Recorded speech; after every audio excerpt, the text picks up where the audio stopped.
Good morning, Embassy. This is Pastor Charlie coming to you with the Word of God today for October 18, 2022. I'm reading from the NIV, Genesis chapter 37, verses 1 through 11. Jacob lived in the land where his father had stayed, in the land of Canaan. This is the account of Jacob's family line. Joseph, a young man of 17, was tending the flocks with his brothers, the sons of Bilhah and the sons of Zilpah, his father's wives, and he brought their father a bad report about them.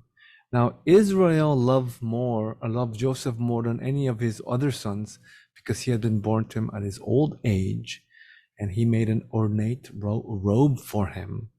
When his brothers saw that their father loved them more than any of them, they hated him and could not speak a kind word to him.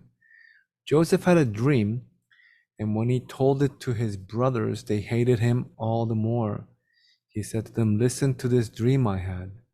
We were binding sheaves of grain out of the field when suddenly my sheaf rose and stood upright, while your sheaves gathered around mine and bowed down to it."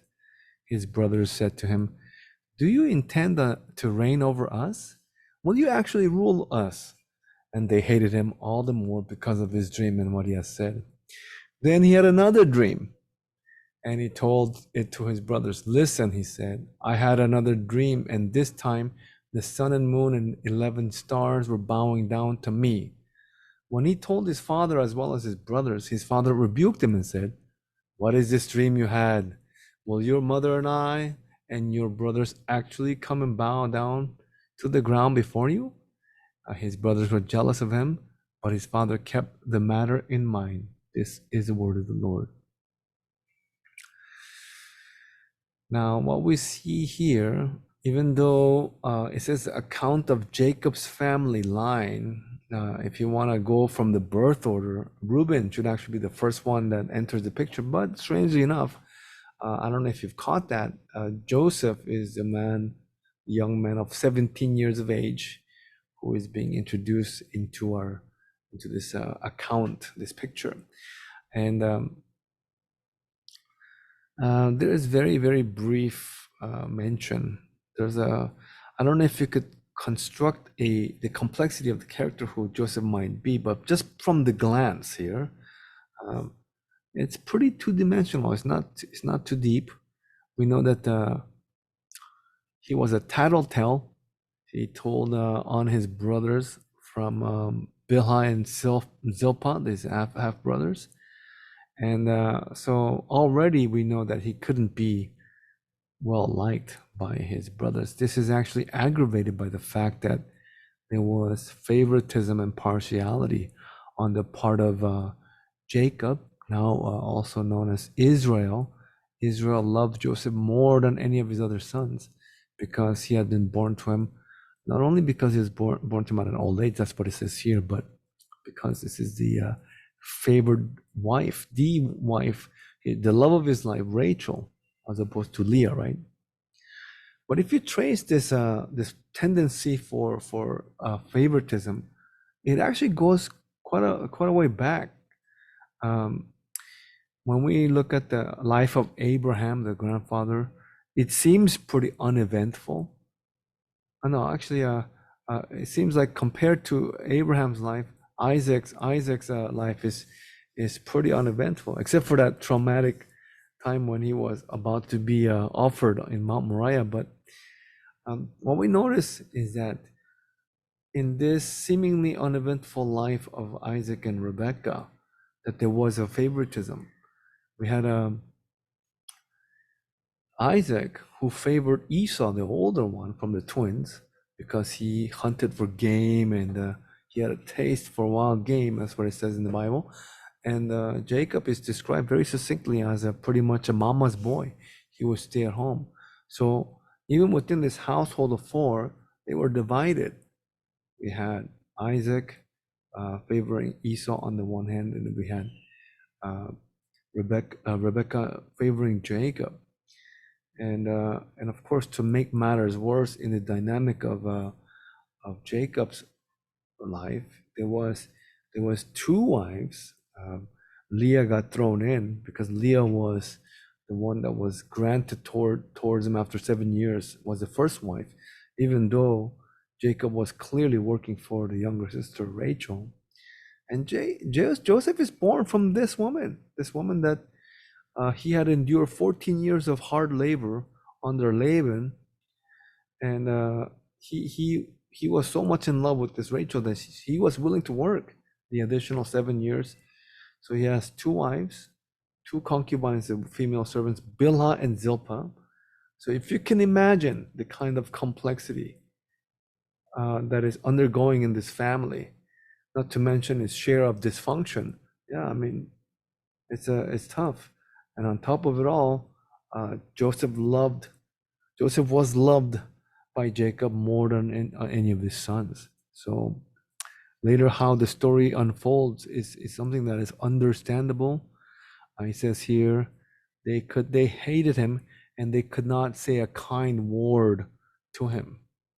So he's sort of the ostracized one. He's the one that's maybe bullied by his brothers, right? And to even compound the matter, to make matters worse, he doesn't have social tact. I don't think he has a clue that he's already despised by his brothers. They hate him, and yet when he has this dream, he can't keep his mouth shut. He has to go and advertise about this premonition, this dream that appears to indicate that he's going to be winding up as superior to the rest of them, and they're going to bow down. Now, who would want to hear that, especially when already there is that favoritism in play? I can't imagine things growing any better for Joseph just from the story. But as you read on, you will see how the story unfolds. In many ways, you can't blame Joseph. It's not that he is like a bad guy. You can't, based on what he does here, he's not a bad guy, lacking social tact, lacking the subtleties of understanding that, oh, well, I'm not liked by this group of people. Maybe I should refrain from, because he doesn't only share the superiority dream just once, he shares a second time. It says here, do you intend to reign over us? Will you actually rule us? And they hated him all the more because of his dream and what he has said. And then he had another dream, one that's like it, but now in this one, his father and mother are thrown in. The sun and the moon and the 11 stars were bowing down to me. Look, I'm the star, I'm the center of the star, and you will all bow down to me. And so much so preposterous was this dream, which I'm sure he didn't fabricate, he didn't make this up. If he had the dream, his only guilt was to share this information. He should have probably kept his mouth shut. What is this dream you had? Will your mother and father and I and your brothers, will your mother and I and your brothers actually come down and come and bow before you? So the brothers were jealous. It's a very natural thing, but the father keeps all of these things in mind. There's something special about this boy, right? Now, same thing goes, I guess, for the Christian, because Joseph is interpreted by many scholars sort of a Christ anticipation, is a foreshadowing as a Christ-like figure. There's so many things that parallels with Jesus. Through no fault of his own, he was hated by his brother. Same with Jesus. There was nothing that Jesus himself did wrong.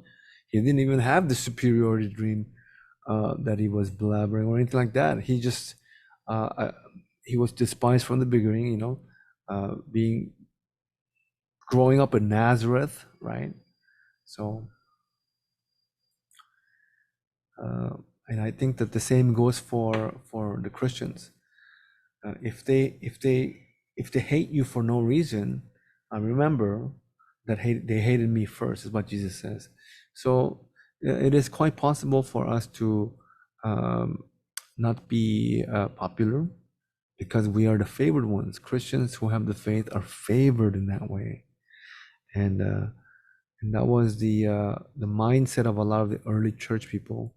in that this transitory life that we're passing through, even if they got the short end of the stick, and they were persecuted and all kinds of wrongdoing was perpetrated against them, against us, the Christians, they also were awaiting for a better country. They were awaiting for something much better out there. And as the story unfolds in the present moment, and the text as it was read, Joseph, probably I would say, was maybe deserving of all the hate and the disapproval. When we see that God had a plan, God had a plan that perhaps he goes through to get humbled, and he grows into a man of character and intense usefulness during that time. For he knows that there was a fulfillment that he was to carry out, and of a plan, of a divine plan to save many people through the prophecy that he told them through the dreams. I hope that you continue to dream, and that God will communicate to you in manifold ways, and that you'll be able to take the wisdom and the insight and to be able to apply it into your life for the kind of advantage that Joseph was able to display, and that each and every one of our lives would be used to glorify God. Blessings to you. Have a wonderful week in the Lord.